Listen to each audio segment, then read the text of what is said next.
Welcome back to Primetime News. And a special welcome to our viewers on TVJ International in the Cayman Islands and online at onespotmedia.com. Up first this evening, what local experts are saying about the tremor that shook sections of Jamaica today. The experts say the 4.2 magnitude quake felt in eastern parishes today is yet another aftershock of the 5.6 magnitude earthquake that hit Jamaica in October. And they say it may not be the last aftershock. Giovanni Dennis picks up that story.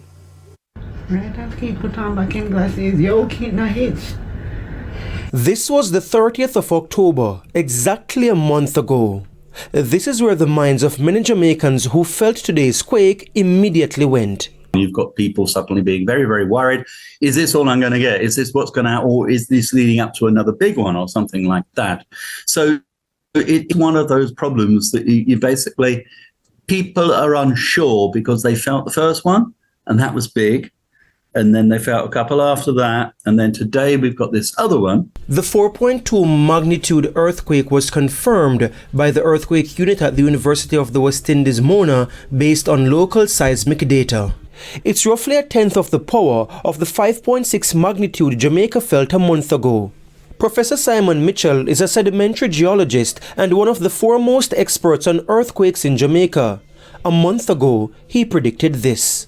Well, what I would expect is to see several aftershocks, and they could continue for a month to 2 months. It's no surprise, he says, today's quake is connected to the last. This is clearly an aftershock, and I can say that for two reasons. One, it's smaller than the earthquake we had almost a month ago, exactly. And two, it's in the same place. So it's in Portland. It's about 10 kilometers south of Hope Bay. So that's where we had the large one before, and we had several aftershocks. In fact, there were two earthquakes today. There was the one we felt, and there was a small one afterwards. So we had two within about 2 minutes. The magnitude of today's second tremor is not yet known, but it has been picked up. And it may not be the last for 2023. Yes, we certainly could see more. Because every time we get an aftershock, it might actually move stress to another fault. And therefore that fault may move. So what happens is these things go on, they keep moving until the whole system effectively settles down. So we end up with the system settling down, and when it's settled down, hopefully we have a quiet period for some time to come. Professor Mitchell also addressed whether there is a relation with the 5.4 magnitude quake felt in Barbados today and the one felt in Jamaica. They are not related.